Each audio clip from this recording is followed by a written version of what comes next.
L'exercice parlementaire nous a conduit à la présentation du budget du sous-secteur des enseignements maternels et primaires pour le compte de l'année 2019. Et le projet de notre budget prévoit un montant de 114 milliards 51 millions 648 000 francs CFA contre 106 milliards 144 millions 804 000 francs en 2018, soit un taux d'accroissement de 7,45%.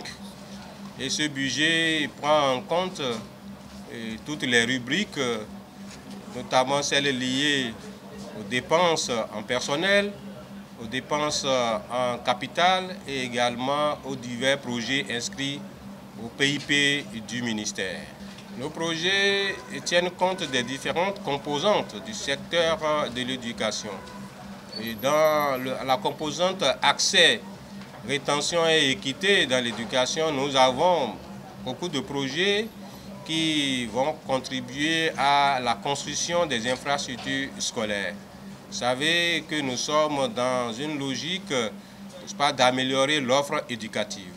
Nous avons des projets qui prennent en compte, et ça c'est la préoccupation fondamentale du gouvernement, et celle également de nos partenaires techniques et financiers, l'amélioration de la qualité de l'éducation. Donc nous allons y consacrer d'énormes ressources. Et nous n'oublions pas ce projet phare du gouvernement, l'extension des cantines scolaires. Qui nous souviennent que sur le budget 2018, le gouvernement a financé, n'est-ce pas, 1579, n'est-ce pas, cantines dans nos écoles maternelles et primaires. Et pour le compte de l'année 2019, nous connaissons une extension, n'est-ce pas, avec 1600 nouvelles écoles.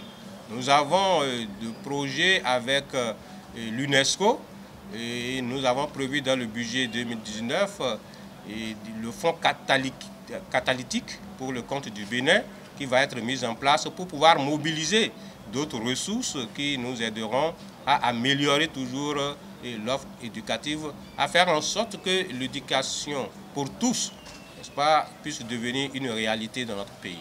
La préoccupation des députés peut se résumer en 3 points essentiels.